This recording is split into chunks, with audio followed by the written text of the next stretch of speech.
Uy, kaibigan, diyan ka pala? Sa araw na ito, hayaan mo na ipagbasa kita ng salita ng Diyos at ito ay matatagpuan sa Genesis 23:9 hanggang 9 at 15. Ang title nga pala ng talata na ating babasahin sa araw na ito is Namatay si Sarah at bumili si Abraham ng libingan. Verse 9. Nais kong saksihan ninyo ang pagbili ko sa yungib na nasa tabi ng kanyang lupain sa Macpela. Upang ito'y gawing libingan, babayaran ko siya sa hustong halaga. So, continue po tayo, no? Verse 15. 400 piraso po ang halaga ng lupa.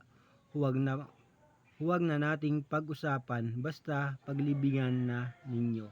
So, pause lang po tayo saglit at balikan natin yung verse 15.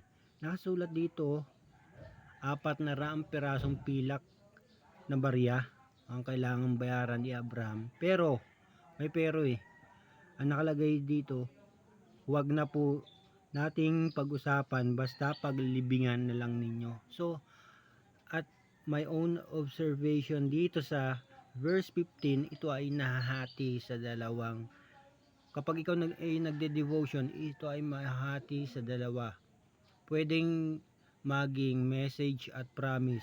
Ba't ko po nasabi? Nakalagay dito, huwag na nating pag-usapan, basta paglibingan na lang ninyo.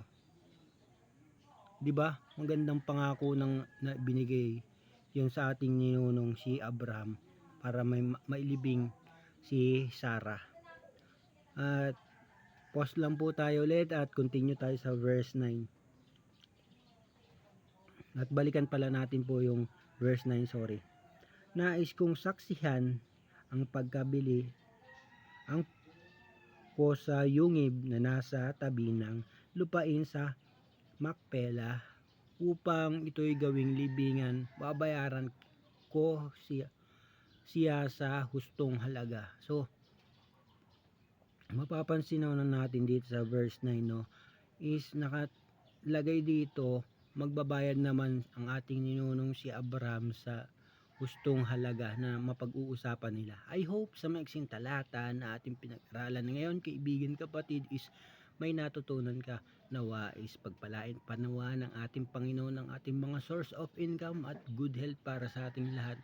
Tatandaan palagi na mahal ka ng Diyos at pupunuin pa natin ng mga anghel ang langit